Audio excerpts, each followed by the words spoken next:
Hi everyone and welcome to my Unfiltered 20s. A podcast about the ups and downs, highs and lows and realities of life in your 20s. With me, Abbey Parker. And me, Lucy Martin. This week we're going to talk about a lot of different things. And I know we say that every week, but this week's episode is going to be jam-packed. We've got a load of different things we want to talk about, a load of random things, we're talking proper random, like cycling, festivals, football, literally anything you can think of. But first we'll start. Abby, how was your week? What have you been up to? What have you been doing? So when this podcast comes out, I will be 1 week since my first dose. Woo! I had my first dose officially. Woo! Woo! I went to the walk-in. It was great. It was over before I knew it. Sat there 15 minutes. I did not need to faint. Wow. So that was the main event of my week. Yeah, it's a big thing. It is big. It's a big deal. I'm a week and a day vaccinated. It feels great. Oh, it feels great. It's just great feeling every day waking up knowing you're a bit more protected. I know. When is it? How many weeks is it until you have a proper bit of protection? So I was looking this up. Yeah. Apparently Pfizer's a little bit quicker. Oh. So I think with some other vaccines it's 2 weeks before it's properly but Pfizer's 10 days you're already seeing a drop off in the amount of people that what's the word, you're increasing in protection already. Yeah. Right? Yeah. So antibodies are present from 10 days and then after 3 weeks you can be up to 90% protected with your first dose. How crazy. So then the second is just the cherry on top, Yeah. But obviously everyone still needs to get their second. Yes, please get your vaccines. We've told you it's all good. You're all good. Yeah. We were saying earlier that we hope they bring forward the second doses for us so we can be all done, protected. Yeah. Especially people like yourself going off to uni. Exactly. Because it's a big thing anyway. I remember in sixth form it was a big thing. They're like, oh, you have to have your your measles and all that before you go, because the illnesses. Because obviously it wasn't a big deal when we went to uni. It was oh yeah, everyone's gonna get sick. So what? Everyone has precious flu. We were all but now so it's ill. I know we were. It was crazy. Everyone thinking about it, it makes me cringe. Everyone was just coughing in lectures. I know. Don't you feel and then, everything is so dirty now? I was on the train home yesterday, and it's not even COVID dirt, but I just feel everything feels so dirty. Yeah. Do you get what I mean? I do know what you mean. Oh. I can't even I take a package has been delivered. Oh yeah. And I open the packaging and then tip whatever is in there out, and then chuck the packaging away, wash my hands, and I'm okay, I'm good. It's crazy because we never used to think about that, but now you just can't. You have in your head my hands feel unclean. It makes me cringe thinking that I would go to Brighton, be on the train, and then would meet up with a friend and go to a restaurant and eat without washing my hands or sanitising or I know. Because I never used to carry. Because some people used to carry hand san before. Yeah. But I never did because of my eczema. I'm no, it just dries my hands out. Yeah. And now I haven't been sick in a year and a half. I know. I was thinking about that. Somebody put on Twitter earlier, how dirty was everybody before COVID that we used to just constantly have colds. I know, it's so gross. And thinking about the fact that you've picked it up from a stranger is just horrible. But then I think they're saying flu season's going to be worse this winter because we haven't got that immunity to it because nobody's had the flu or a cold in so long. So can't wait for an awful cold this winter. They're going to be pushing for flu jabs. Elderly people to get flu jabs and stuff, aren't they? Yeah, for sure.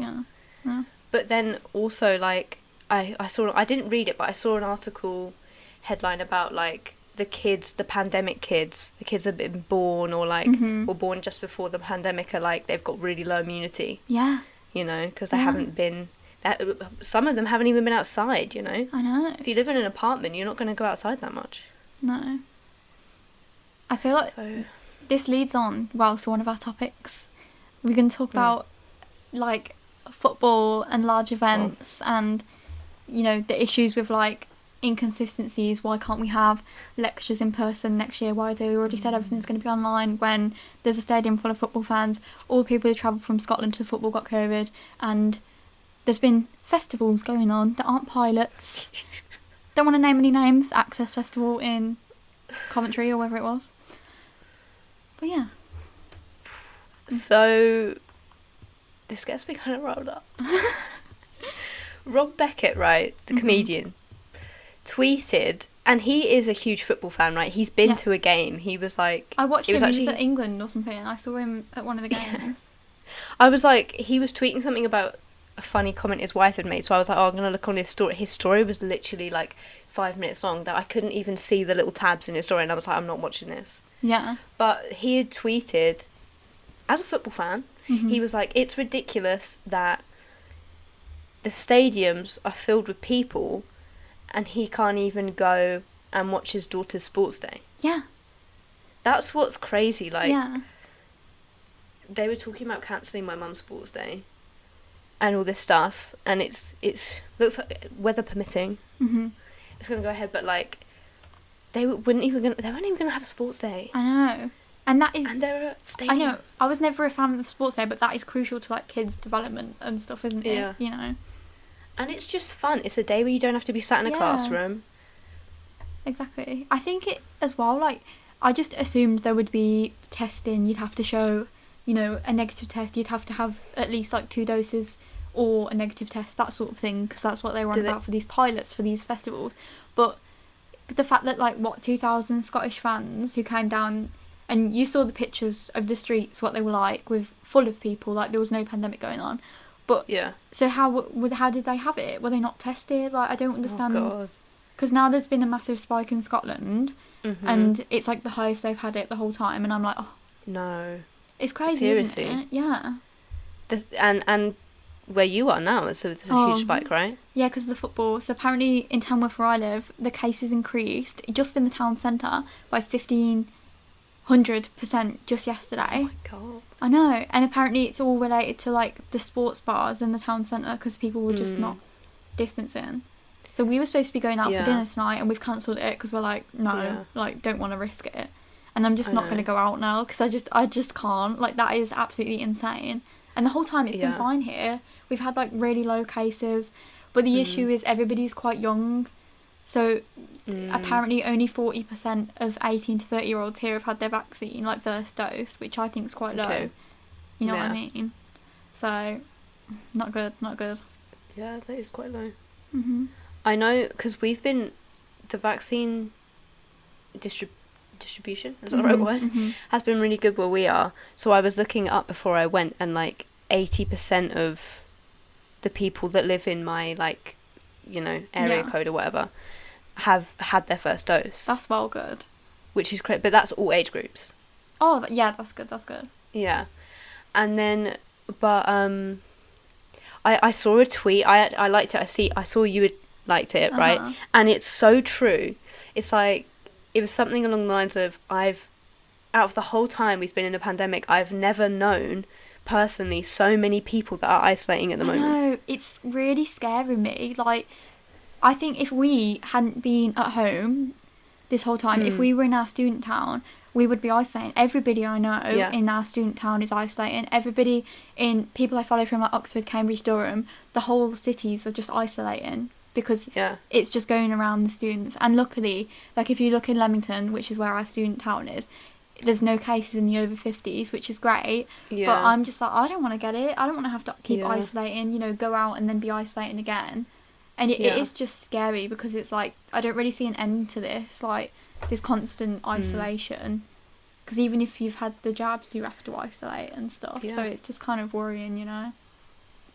Well, also, I got track and trace, right? Yeah. So I looked up the rules, and it was like, you don't have to go get a proper test unless you get symptoms. So you just have to isolate for 10 days. Yeah. From the time that you were in the place that traced you. I got contacted 8 days after I had been to the place. So I only knew that I had to isolate for 2 of the days. What's the point in that? I swear there was a thing where it's like they can only contact you 4 days after as well, just a side note, because What's the point by then? Like, they take too long, and I understand that they have to go through it and people have to have the symptoms, but I just think, like, it's not working, in my opinion. And people, I saw this girl tweet today that she was in a restaurant and she saw the woman on the table in front of her on her NHS app, and it says you have 3 days left of isolation. People just aren't doing it, and that's the issue in the student towns. People aren't doing it. Yeah. I mean, it didn't even come up on my app that I should be isolated. Really? Yeah, I just got, like, the message. So maybe it was even before that. I don't know. Maybe it was something before that and it had already expired by the time they messaged me. Because my boy didn't get Really? He didn't get traced, and we were obviously at the same place at the same time, and we both scanned the app. Oh, but he didn't get traced. It just doesn't work. I don't think it works. And I don't know whether this is true. Don't take, like, everything we say to be true. This is just like what we've gathered. I saw apparently, like, say you went to a swimming pool and you left your phone in a locker and you had the Bluetooth on. If your phone's in a locker with next to someone else's and theirs goes off, you can be told to isolate. And apparently it's the same, like, if you're in a car and the person in the car next to you. Oh, God. And I'm just like, it's just... They need something better than this, because I just don't think it works. Yeah, it's... I don't know. I don't know. It's hard. I don't know how...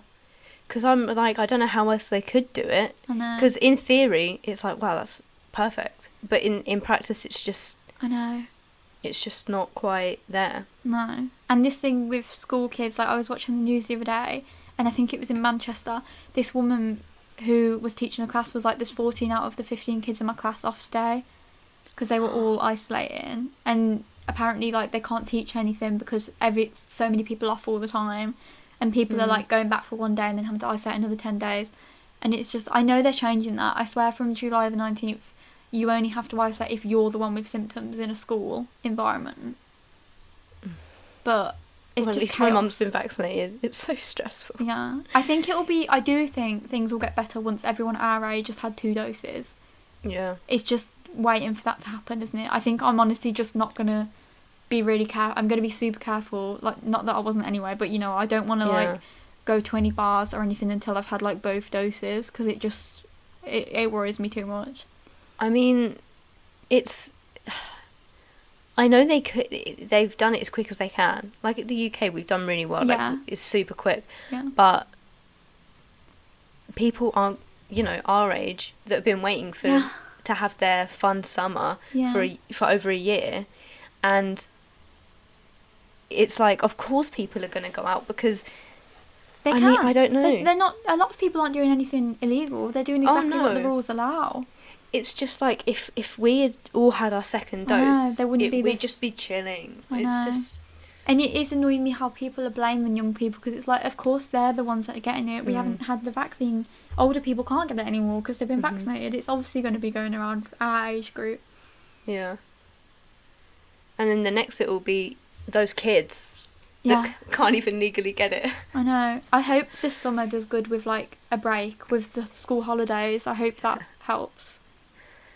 Yeah. Well, I think in the US, I think they're vaccinating over 12s. Oh, really? So the UK is just, like, watching what happens kind of thing. Yeah.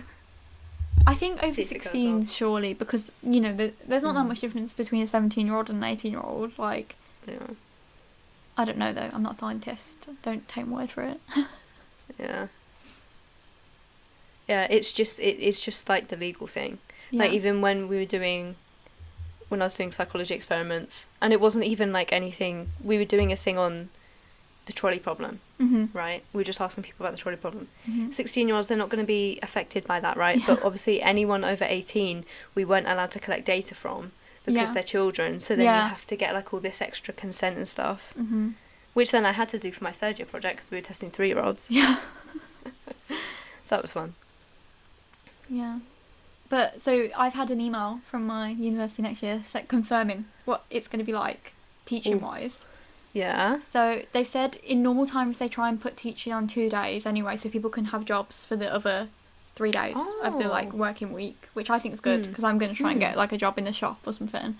And they've said on Thursdays it's going to be, like, online lectures. That's the plan. And then Fridays is going to be, like, in-person seminars and stuff.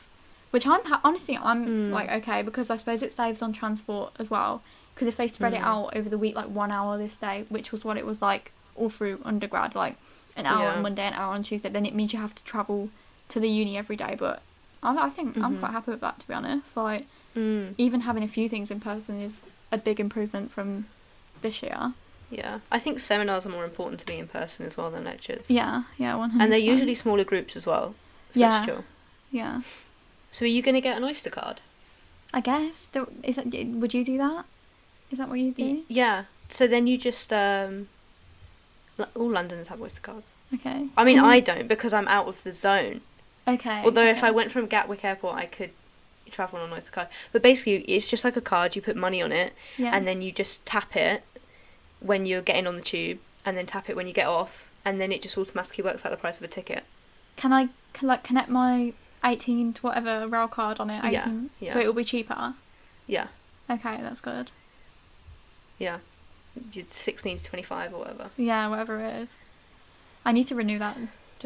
I literally renewed it to come home from Leamington. Yeah. And then, because I got the ticket with the rail card on it, and then realised, oh no, my rail card's expired, so I got a new one. And then the guy came along, tickets. So I got my little e-ticket out. Yeah. And it says on it 16 to 25 rail card, and he didn't even ask me to see my rail card. They don't ask anymore. I swear, they don't ask for it anymore. They just like want to get it scanned and done, don't they? They don't really care as much, I feel like. Yeah. Also, I look 16 to 25. I look 10 years old. No. So are you going to be... How much is it going to cost you to come and see me next year? Like, how much is a ticket to Central London for you? And how much is it going to cost me to come and see you? I can't even remember the last time I went to London, you know. Because I'm thinking £8, but that was when I was going to Horsham. Okay. I think it might be about £8. It depends, that's because good. the tube is a lot cheaper than over, you know, like me going into London on the overground is more expensive than if I was already had access to an underground station. Okay. Yeah. But what I'm getting at is you're going to be learning all the tube maps. We can see each other all the time, right? Of course. Okay, good. You're going to have to show me how to use the tube, because my boy literally the other day was like, how do I get from here to here? Because he was going home from Leamington, right? So he goes into Marylebone, and then he was like, how do I get back home? And I was like, oh, you have to take... Because the Bakerloo line's the only one that goes through that anyway. So I was like, oh, you have to take it to Oxford Circus and then change to get on Central. And he was like, let me check, because he always has to double check everything I say. And then I was correct, and I was like, oh my god, I'm such a Londoner. You're a Londoner? Wow. I was like, I know the tube. Okay, you're going to have to tell me when we go and look at... You're going to have to tell me what tube to get and stuff. And where to go. Listen, you need to look it up before you go, because if you have to look at the map, then all the commuters are like, ooh, it's a tourist. Okay. I swear I always did that when I came to see you, but... Okay. Well, it's like, I always got confused because I don't know what it is. I'm really bad. Spatial location is not my thing. Yeah. But is that even the thing? Spatial, like, awareness and stuff. Like, yeah, I get you. I am awful. Where is north? I don't know.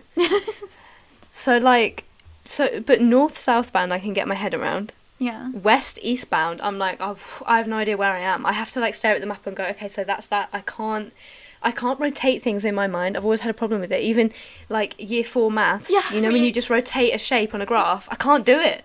I cannot. You have to use the tracing paper? Yes. I cannot rotate a map in my head. It just freaks me out. Glad I got that off my chest. If anyone has any moving to London advice for a northerner like myself, please comment on one of our tweets or something. Tell me your advice. Oh my god, I actually saw something, right? So I've been watching a lot of YouTube videos of people eating Korean corn dogs. Yeah, I've heard about these. They look really good. I want to try one. So I was looking up, is there anywhere near me? And there's some places in London that do them. Okay. So I was looking up this place in, I think it was in like Kensington. So I was like, that's a bit of a... It's like a posh area, right? Yeah. Anyway, so I was looking it up and I was like, okay, these look okay. They don't look as good as the ones you see on TikTok and stuff, right? Yeah. And then so I was looking through their menu, and honestly, it's a good thing that the listeners cannot see what I'm about to show you. Okay. It is called a crispy pickle K-dog. Oh, wow, okay. I think we need to take a trip because... That's disgusting, Lucy. You can't eat that. Chef's kiss, wow. That is a pickle. A whole pickle. That has been wrapped in corn batter or whatever they use. Mm-hmm. And deep fried. And you want to eat it. I do. Yes, I do. I really do. What is a corn dog then? Is it just like... Because I always see them on like American programs as well. Not the Korean ones, obviously, but... So, US corn dogs are literally a frankfurter. Right. That's wrapped... It's like a batter made from corn flour. Okay. And then they dip it in and then deep fry it. Okay. But Korean corn dogs are made with like rice flour, I believe. So it's a different consistency, different taste. And then they also mix things into the batter like potato or onion. And then they are normally topped with like sugar. Oh, so it's a whole different thing. Yeah, okay. But, and also the inside isn't always a sausage. Mm-hmm. Sometimes they can be mozzarella or a sausage wrapped in mozzarella. Okay, that or sounds wrapped good. in cheddar. Oh. I think we should try one because they sound pretty good. I want to try one. Mm-hmm. It'll be fun. I keep getting on TikTok like all the like... I'm in this restaurant in London, it's like all fancy like pasta ones and stuff, and I'm like, oh, but that portion is looking very small for that price. Yeah, exactly. Yeah. So, what's next on the list? Do you want to talk about cycling? Okay. Okay. So the in this house, we watch and support the Tour de France. Uh-huh. So it's been great. You know the name Mark Cavendish? Yeah. He has just won. So a few years ago, he kind of dropped off. He got glandular fever. He was very ill. Okay. Everyone thought that's his career over. Now he's going to retire. Uh-huh. Like, he's done. And then this year, he was like, nah, sis.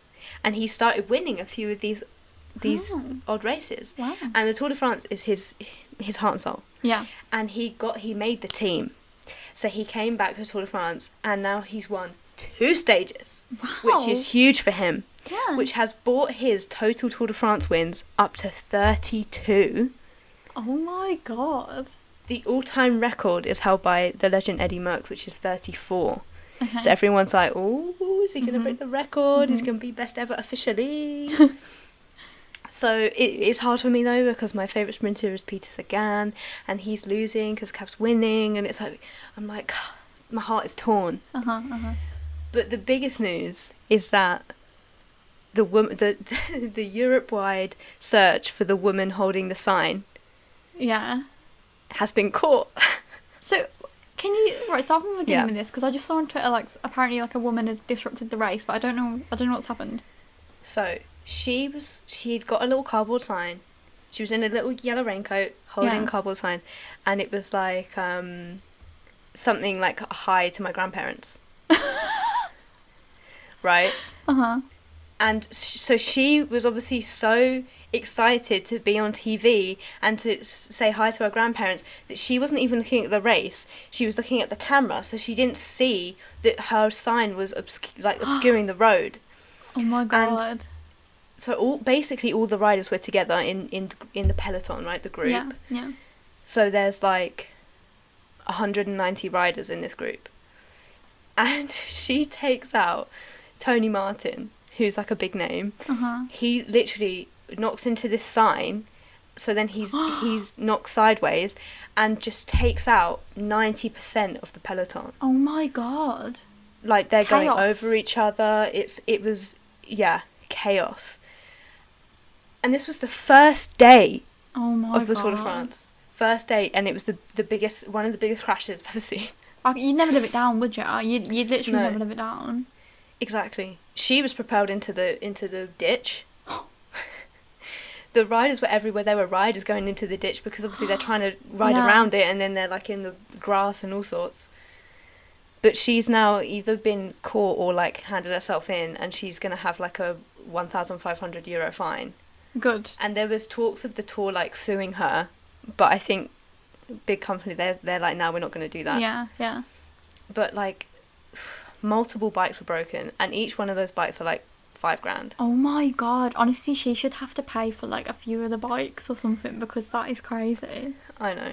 I mean, bikes break, it's part of the tour, like people will just crash on their own. Not from a sign. But that crash is going to be an iconic one. Yeah. Because there was one like 20 years ago where this policeman who was standing just in front of the barricade, right, because he was crowd control, he was like, this would be a great picture opportunity. It's an iconic scene from the Tour de France. He stands out in the road to take a picture, obviously didn't realise how fast they go when they're sprinting because it's at the finish line, and he takes out the entire peloton. Oh my god. And it was a bad crash. Obviously he was really badly hurt because he got, this bike's going like 60 kilometres an hour. Yeah. Oh my god. Yeah, should we talk about the main event of the podcast? Let's go. Love Island. Love Island. Well, tell us. Do we love it? Let me check we did a poll on Twitter last night. Kind of blew up. Don't mean to blow our own trumpet, but it did kind of blow up. Yep. I'll see what the viewers said. Listeners, whatever you want to call them. Yeah. The adoring fans. The adoring fans. We got 30 votes, and there's still 7 hours left. Oh, whoa, that's big. That's big. Huge if true. Huge. The tweet was, this week we'll be spilling all the tea on our thoughts on Love Island, but we want to hear what you think about this year's series so far. And 57% of our listeners voted it's still early days. Still too early to decide. You voted that. 23% not into it at all. I put this category as people who maybe are not into Love Island generally, or are just not into this year, so could be either. 13% it's awful, with the sick emoji. I voted for that myself, I will say. 7% it's amazing. I think that speaks volumes, to be honest. It really does. I think this is truly representative of all Love Island viewers, and they should honestly give us some credit for collecting this information on this morning or something. Consumer research, honestly. Yeah, exactly. 30 votes is pretty crazy. Tell us your thoughts, Abbey. Tell us what you think about this year's. I just think it's dry. Yeah. I just think since it's got all big and they're like getting like Instagram's elite to go on, it's just like, where's the personality? Like, where's, I can't remember his name. Curtis. Kez? What's his name? Curtis. No. I mean, that was funny. No, Kem. What they call Kem. Chris and Kem. Chris and Kem. Where's them rapping? Exactly. You know. Does anybody want me to rap? Lighten the mood. That's what we need. That's what we. I know you want to cuddle, but I want to be the person that gets up and make coffee every morning. I have made you look like an absolute mug. I came down here to tell you that I loved you. That's so iconic. The venom in her face when she says it. Also, another iconic scene, Maura absolutely ripping Tom into shreds when he was like, let's see if she's all mouth. And she was like, what did she say? That's so iconic. I know. I love that. It's childish. It's childish. Also, Anna. Well, I can't even remember what that was about. He was like, oh, I like you or whatever. Yeah. She's like, you asked me to be your girlfriend yesterday. That's actually unbelievable. That is unbelievable. I agree. I think it has seriously, because the first season they were all so normal, weren't they? The people. I never actually watched the first season. No, but you can imagine, right? It's gone each season. They get more and more influencers. Yeah. And nothing wrong with influencers, but this year there's just no personality at all. No. And I think they're all, like, obviously... They all hate each other. Exactly, that's the thing. Nothing on them as people. I'm sure they're all very nice people, and I don't like to see them getting, like, proper hate on social media. That's not nice. But they no one seems to be good as a couple. No one seems to like each other. There's no chemistry between any of them. And I know it's early days, but I just can't see it getting more interesting. Can you? I just think that... Liberty, poor girl. I know. Someone get her out of that situation before it gets hot. Like, before she gets hurt. I was like, like, sorry, what? When he was like, I'm not really that attracted. Okay, I don't see myself like wanting to go behind her and kiss her. Like, You've been going out for like 2 days, hon. Also, like, I just don't get it. Like, if I just truly don't understand. Like, why are you joking around with her? Why are you literally simping? No offense, but like, I can't even remember what they were talking about when they were in the kitchen, and she said something. He was like, "Oh, that's my favourite too," and I'm like, "That's clearly a lie. That is clearly not true." So why are you like trying to win her over when you don't even like her? I know. You know, and you're saying all these horrible things that she's going to see, and if not, it's at least going to come out in, like, Casa Amor or a lie detector or something like that. Like, you've watched the show, you know what it's about. Like, you know she's going to see all these horrible things you've said about her. And he's like, I don't even know if I like her, and then is kissing her 2 seconds later. I know. I'm like, just stop. It's the same thing that guy Brad did. He didn't tell Faye that he wasn't interested, and then he has the audacity to kiss her as the least attractive. I was like, what? I know. And all the boys were like, yeah, but that's the game, innit? That's the game. And it's like, yeah, but they look the same. Yeah, I know. So, explain yourself, tell her what you told the camera, and tell her that her personality is so disgusting to you that you cannot stand to even look at her. Oh my god. Two things. Rich coming from him. I have 2 things, right? So first of all, did you see the tweet? Love Island tweeted, like, we find it unacceptable that our fans have been, like, posting all this stuff online. And everybody was just like, you have created these situations that make people... You literally told a guy to say who he thinks is the ugliest, because that's what the question was. And you were telling me that's not bullying when you, as a show, as producers, have created that question. And also, it's so patronising to the fans to be like, we can literally emotionally destroy these contestants, but you cannot even make the slightest of a joke about one of them. Exactly. Second, what I have to say, sorry, I don't really no, go for it. I'm on my platform, is it seems like they were like, we're going to be the most diverse year yet. It seems like they came in. Come on. I mean, first of all, you can tell it's not diverse, but it seems like they're getting more and more just generic white blonde people in, posh people that are like not diverse in the slightest. It just seems like it's going to end up in the end. I mean, we were saying last night how cool it is that Kaz wears like a bonnet and like doesn't feel like she has to, like, you know, look a certain way for the cameras and for people, because we were saying it's nice that, like, if young black girls are watching it, they don't feel like they have to, like, hide their whatever, bonnet, you know what I mean? But yeah, like, I don't know, I just feel like, and all the guys are like, yeah, I like blonde girls.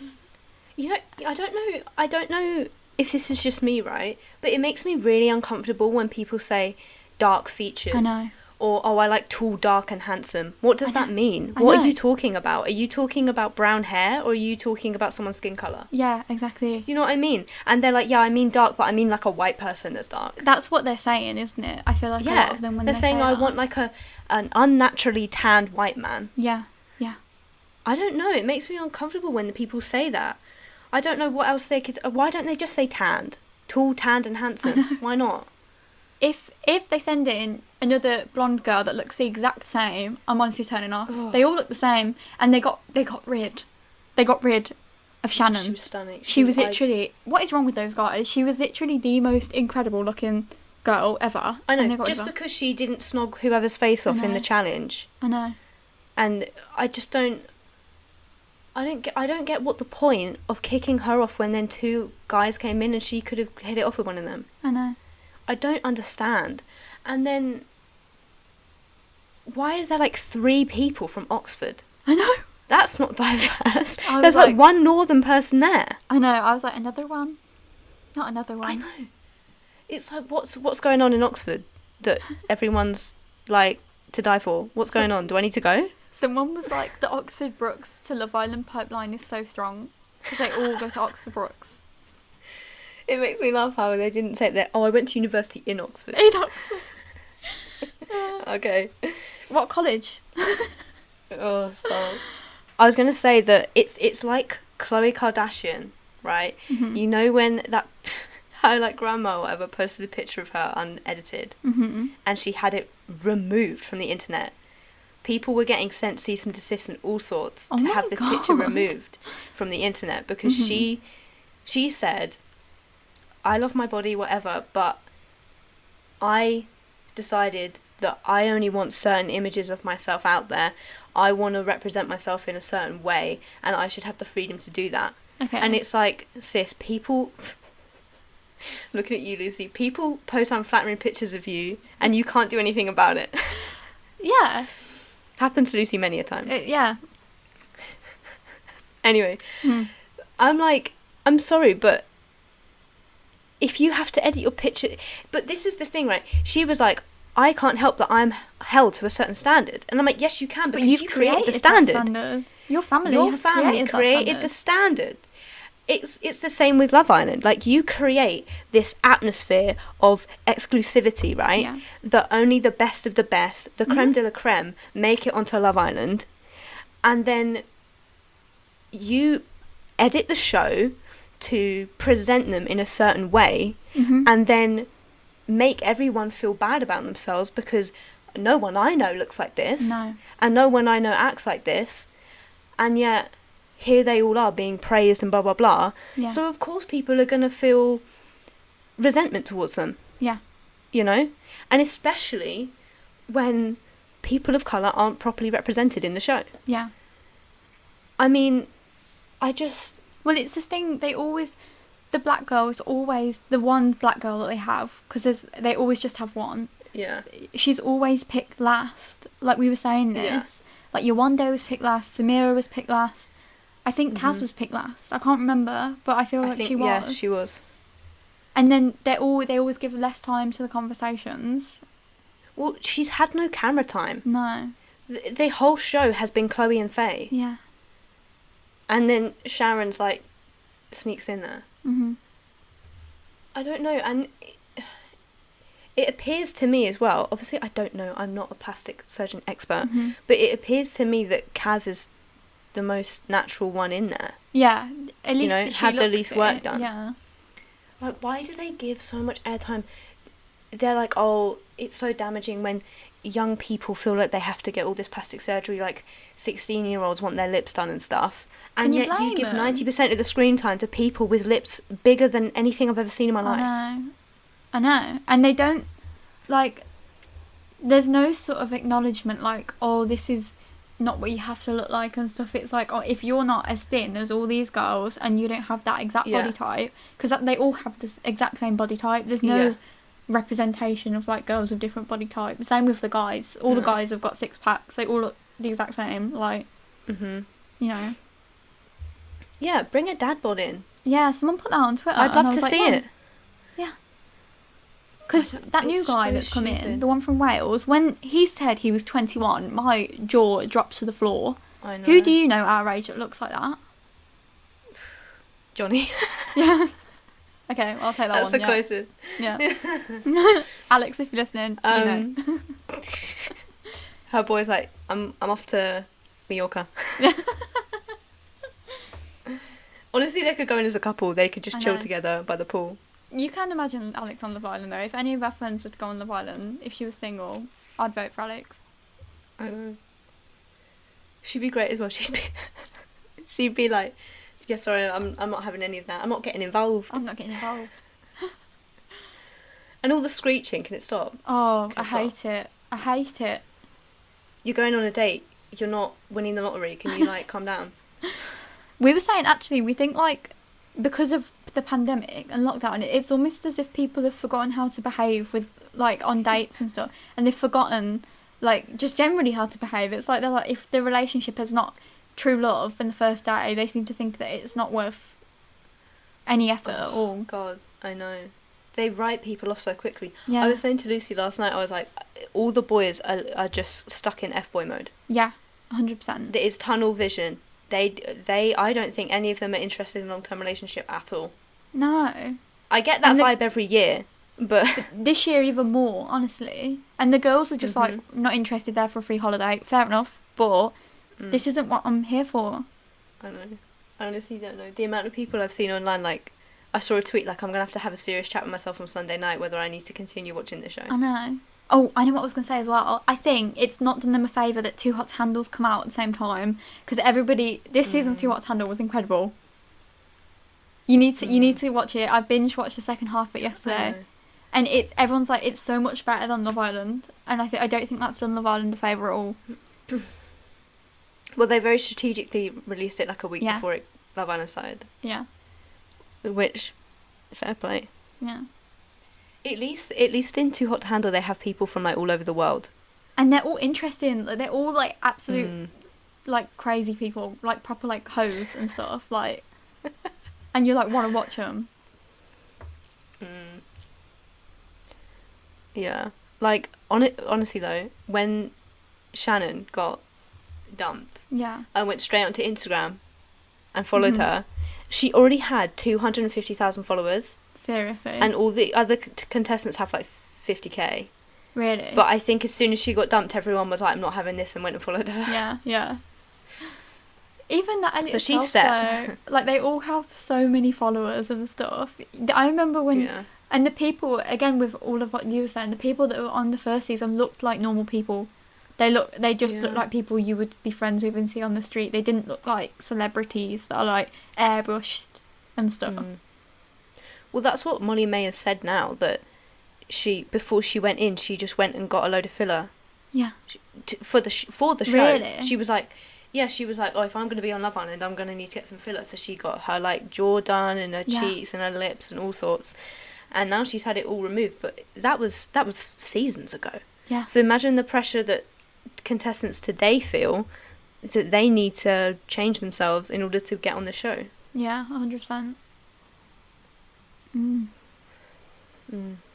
Honestly, I'm surprised Curtis's brother isn't on it this year. That'd have been so funny. Maybe next year they might have him. Oh no, he's got a girlfriend. I think he's in a relationship, yeah.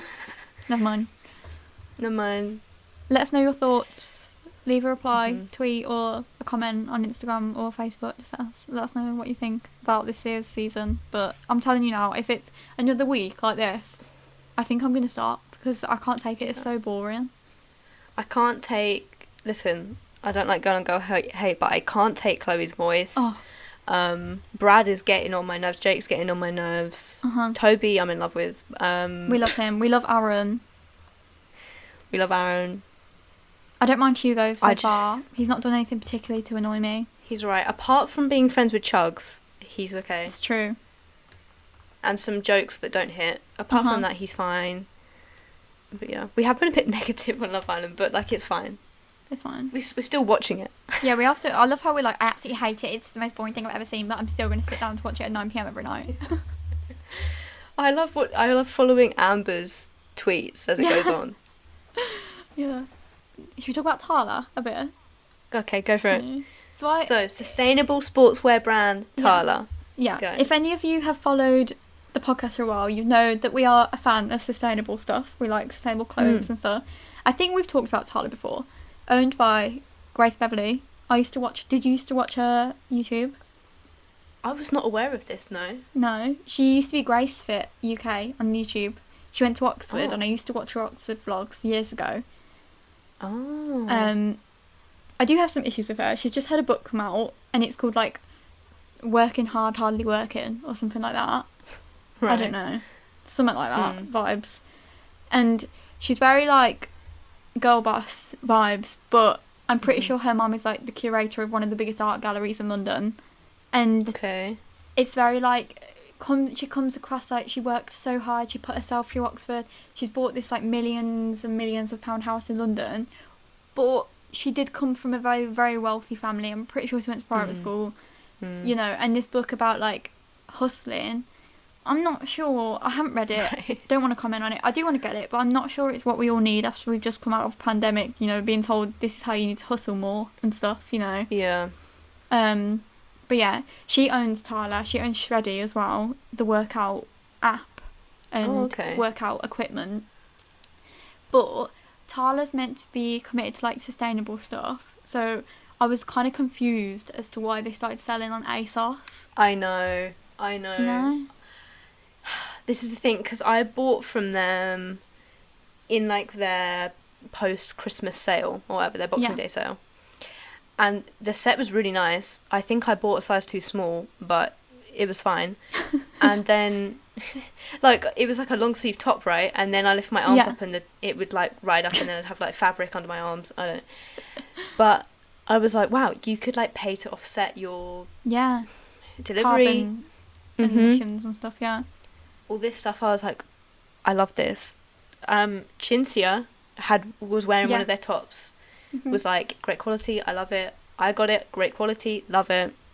They haven't even got like labels on it. It's like printed into the fabric. I love that. All great. And then I saw them on ASOS and I was like, how can you be sustainable when you're selling on ASOS? I know.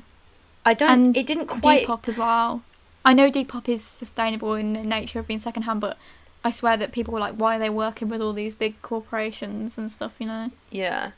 It does make me question how, if they're on that big of a scale, they can be as sustainable as they say they are.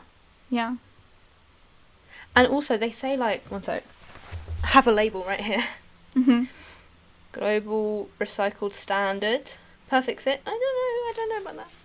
I don't know about that either. The joggers.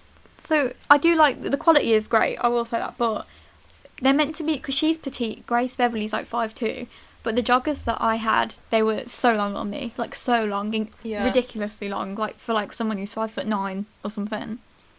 92% polyamide.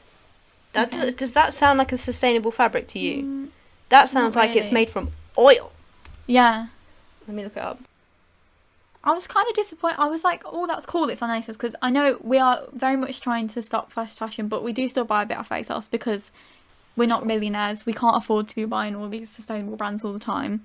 And fast fashion, you know, it's more about the companies and stuff, and less, I'd say less than the consumers. But anyway, I just think I was a bit like, oh, that's very surprising to start selling on ASOS. Yeah. Apparently polyamide is biodegradable. Oh, okay. You can plant the labels as well, did you know that? Yeah, that is true. I know you can plant them, but like, you just plant them on their own? No I don't clue. get it. I'm like, oh, that's a great idea. I've had them for like 2 years and haven't planted them because I just have not. Well, I don't get it. Do you like wrap a seed in it or something? How can you just plant a I think flat that is bit the of seed. This? I don't know. This is the seed. I don't know. It's like, because the is it the native deodorant? You can get the sustainable refills, and then the refills you can plant. But that makes sense because you can put dirt in the refill with a seed. But how can you just plant a label? That doesn't make any sense. I know. And it's got a sticker on it, so I can't plant the sticker. Oh, it's comes off pretty easy actually. That's true. You know, on the topic of deodorants, right? This is probably a bit TMI, but I've always been a very sweaty person. Okay. I've always struggled to find a good deodorant. I used to have the Mitchum ones, but it's still like just not as good. 99p men's deodorant, life changing. Wait, say that again. 99p Sure men's roll on, literally changed my life. Really? I feel like men, it doesn't even, like, I don't smell like manly, but I like that smell anyway, but it just lasts longer. Like, they make men's deodorant, it's the same with men's smellies, isn't it? Men's deodorants, men's sprays are much stronger than women's, and it's great, honestly. It lasts like 24 hours. The next morning I still I don't smell, like, and I don't sweat as much, and it's like 99p. That's crazy. I know, and I was like, wow, all this time, if only I'd just used men's, because I started on it because I always use my boys' sprays, and I was always like, this lasts much longer, so I was like, I'm just going to buy one, because I like a roll-on. I don't know, I'm a big fan of roll-on. Yeah, I used to be very much an aerosol gal, but very bad for the environment, and then also,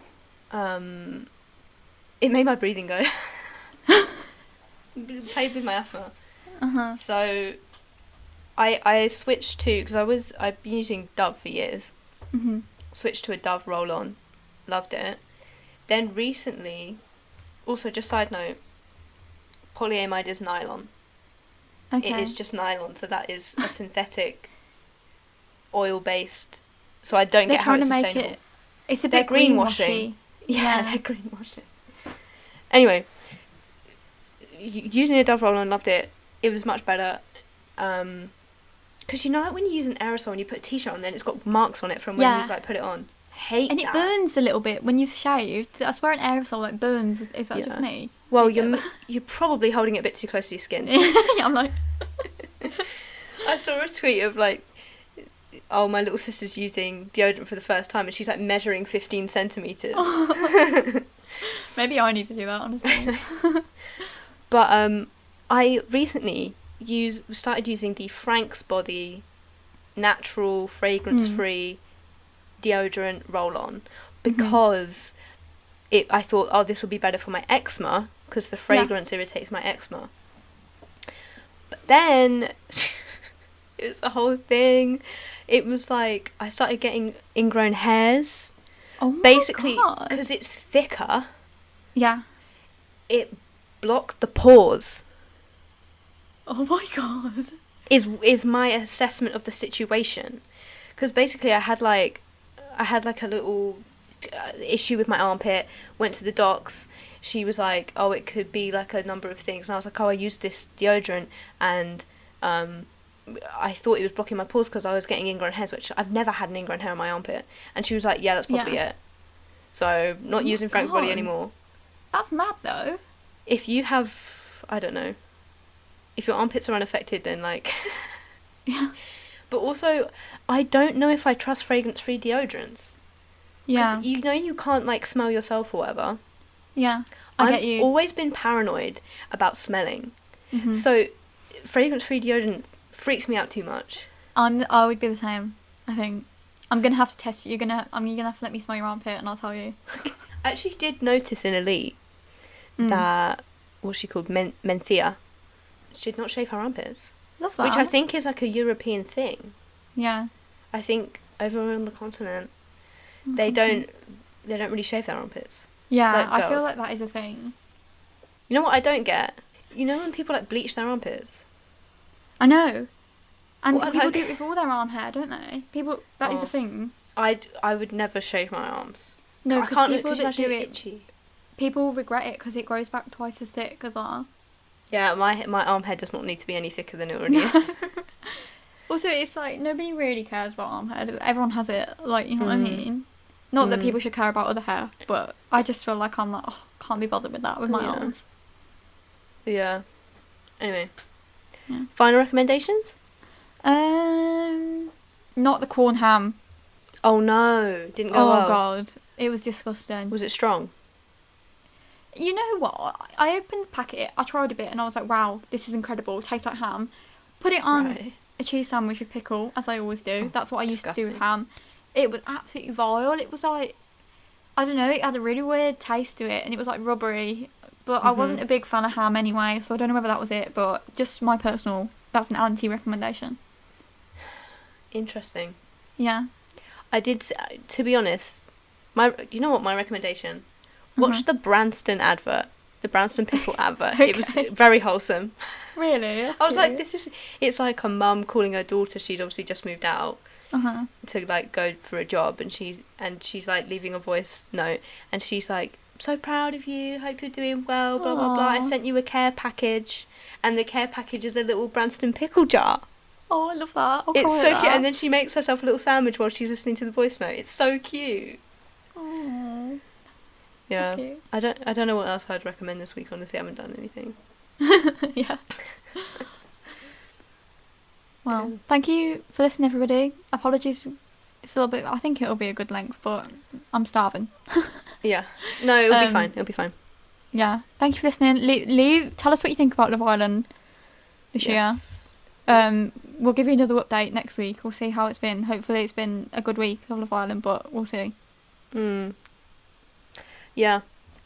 Make sure you follow us on all our socials, everything linked below. Take part in our Twitter polls. Yeah. We love a good poll now. I'm going to do more of them. Mm-hmm. Especially if they all blow up like that one. That was crazy. I know. And have a good week. Goodbye. Yeah. Bye, everyone.